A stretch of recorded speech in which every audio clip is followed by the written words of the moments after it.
Hey, I'd like to welcome you to another episode of the Mission Matters Innovation Podcast, your source for all things innovation. My name is Adam Torres. You can follow me on Instagram at AskAdamTorres. Keep up with my book releases, book tour schedule, signings, all that other good stuff. Always love to connect with you there. And as always, if you'd like to apply to become a co-author of one of my upcoming books, just head on over to the website, missionmatters.com, and click on Become an Author to apply.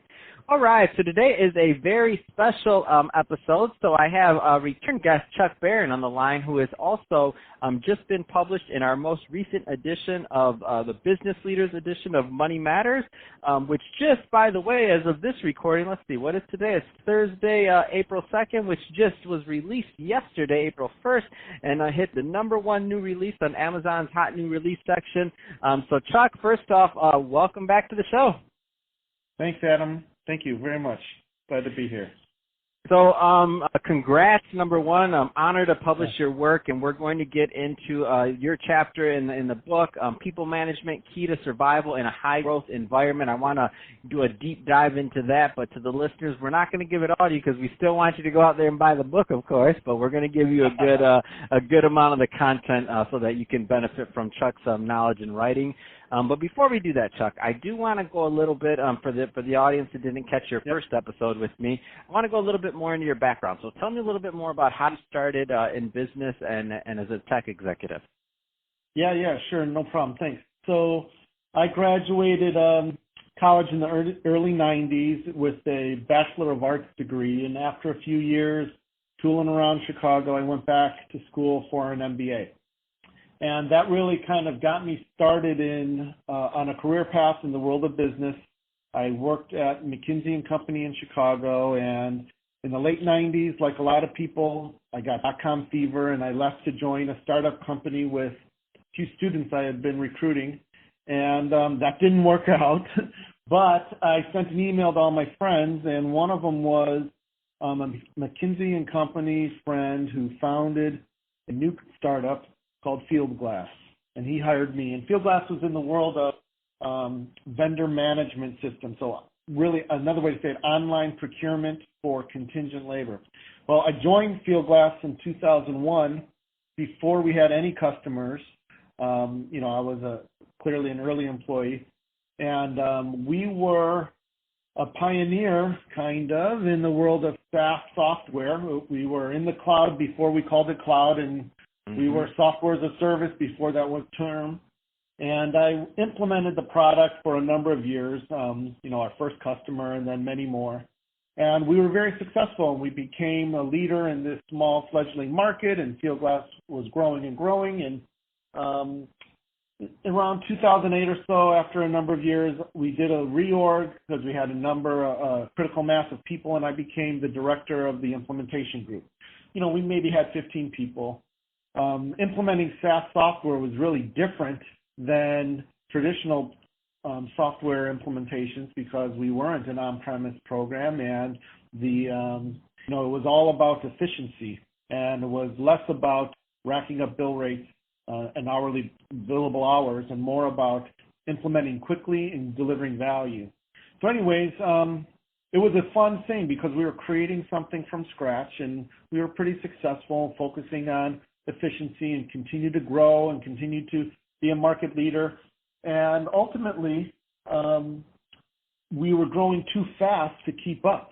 And I had my team of maybe 20 people had too much work, not enough people to do it, and we couldn't hire fast enough.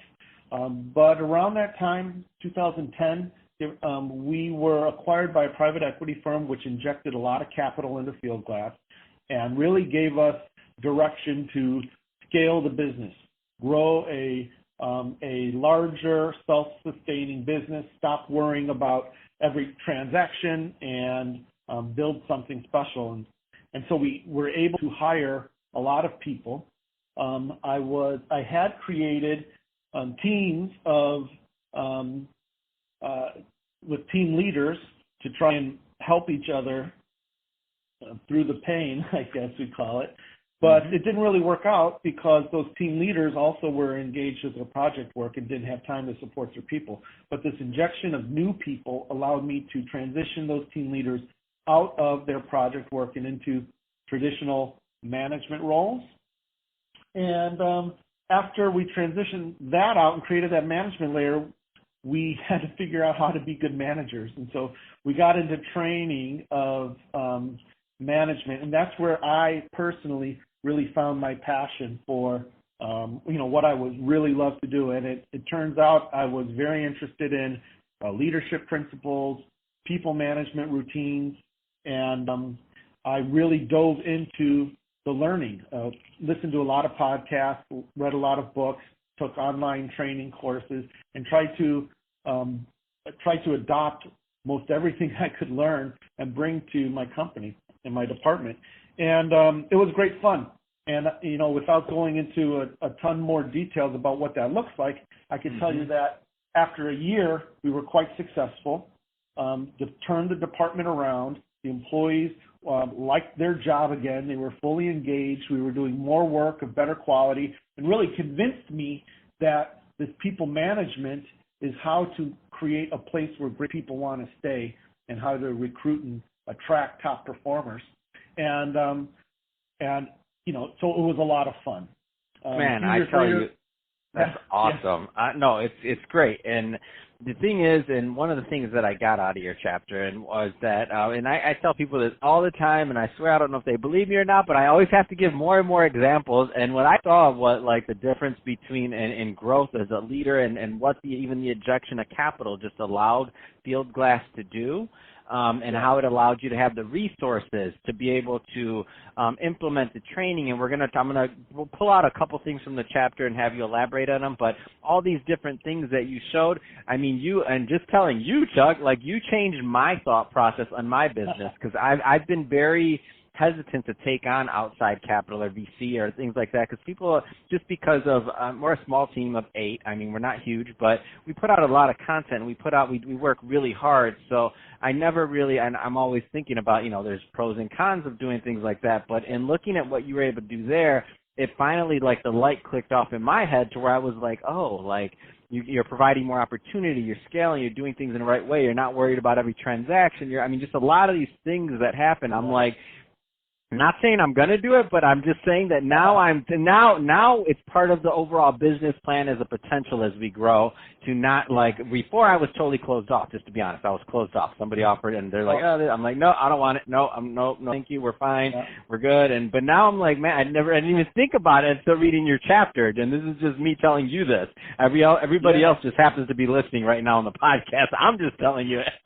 But that being said, I want to go into one or two things that I just noticed on my end. I'm like, man, that is a reason to do some things. And I was like, so I want to pull out a couple of these. So first one, and one of your lessons or one of your subjects here was giving management time to manage. Tell me a little bit more about what that meant to you. Yeah, well, so the lesson was I created, pseudo people managers when I had these team leaders, but they were still doing frontline work along with their teams. And because we had so much work, which is a great problem to have, but because we had so much work, they were putting all their time to their project work and their customers, and it didn't do anything for the teams that they were supposed to be managing. So those people still were unsupported. And so, giving management time to manage, that really means to me is take other things off their plate, because if you have good people managers with the time to do the right things for their teams, you're going to get a lot more out of the people, and those people will love working for you. And, you've probably heard a lot of people say that when people leave, they don't leave their job, they leave their manager. For sure. So that's really what that means. And, in my chapter, I call it, I refer to a high growth environment, and Field Glass was that, but these concepts do apply to any company where you want to attract and retain top people. It's just easier when you're growing and you have the money to spend on some of these things. For sure, 100%. And then the next point that you make, which, if sometimes it's viewed as a luxury, but then it's like that chicken or the egg thing or whatever, however that scenario goes, the embrace training. So you talk about embracing training in your chapter. Tell us a little bit more about that and what it meant to the growth. Well, I think I think that's particularly important for new people managers, because it's difficult to do it well. And it's really a skill set, but it's not enough to just have the skills to you're not born with it. Put it this way: you're not born with it. I try to tell people this. When you say you're a natural, if somebody tells me they're a natural born leader, okay, that means people follow you. If you tell me you're a natural born manager, I'm like, I don't know. Well, a lot of these concepts and a lot of things that good managers do are common sense, but it's one of those things that it's common sense, but you don't know about it unless someone tells you about it, unless you read about it. But once you get it, then, that makes sense. But, there are people who are in these positions who are not all in. They don't, they're not passionate about it. They don't buy into all these rules and concepts. And so they're not disciplined about how to be a good manager, and they're not as successful. So it takes an interest and a skill set, but in addition to the training. But if you don't embrace this training, you'll have a lot of great people who might be inspiring in lots of ways, and people might like them personally, but it's on the margins when you have a real difficult situation or you have to get people over a hump when the training and these common sense things that you have to learn, really come in handy. And I think on your end, what was really cool about your chapter and just kind of made sense and in your experience as an executive was that because you were in this high growth environment, what you're talking about, so some people right now are listening to this and they're probably thinking, oh yeah, we've heard some of that, we've heard that, yeah. But here's the thing. What Chuck is talking about, he actually backs up with the numbers. So what I mean by that is he had multiple departments, multiple managers, multiple people working under him, and they're in this high-growth environment, so he could see empirical evidence of the managers that were bought in, doing well, and what that looked like over time, and their numbers increased versus the people that were kind of like, just lip service, or they're kind of bought in but not really, and you can tell. And over time those numbers kind of there was a gap in those numbers and performance to where it became obvious. Can you talk a little bit more about that, please? Yeah, sure. I mean, simply put, my managers and I, one of the things we did is we reviewed our people regularly, so we understood who was dealing with what, where people ranked. We wanted to make sure our most strategically important accounts had our top performers on them. And over time, it was very clear who was the top performers and who were the weaker ones. And as the leader of the group, I also could tell, it kind of became obvious, that the poor performers all reported to the few managers who were not totally bought in and weren't very disciplined about these routines that we tried to implement as people managers. So they paid lip service to it. They embraced some things. They didn't do other things, but it really had an impact on the development and productivity of their teams. And so, that just reinforced my belief that this works. Not just the successes we saw, but how the failures kind of manifested themselves. Yeah, man, I love it. I believe it. Yeah. Awesome stuff, Chuck. So that being said, I could talk to you about the chapter all day, but we want people to go out and buy the book. So go out and buy the book, and there'll be a link in the show notes, of course. And that being said, seriously, Chuck, if somebody's listening to this and they want more information or to connect with you and learn more about the projects you're working on, I mean, what's the best way for them to reach out? Yeah, the best way is find me on LinkedIn. I've got a lot of followers. I'm on every day, and I'd be happy to connect and meet you. Fantastic. Well, hey, Chuck, congratulations again on hitting that number one, and it was an honor to publish your work. Again, I learned a lot from it, and I'm going to use some of that knowledge in building my business. Hope a lot of the readers and the listeners of this podcast will do the same. And to the audience, as always, thank you for tuning in. Hope you got a lot of value out of this. If you did, don't forget, subscribe to the podcast, leave me a review on the Apple iTunes Store. If you're watching this on our YouTube channel, Mission Matters Innovation, give us a subscribe there. And don't forget, leave some comments on that video. Let's not let the conversation end here. Let's keep it going. Let's move it on over to the YouTube community. And Chuck, thanks again for coming back on the show, and congrats again.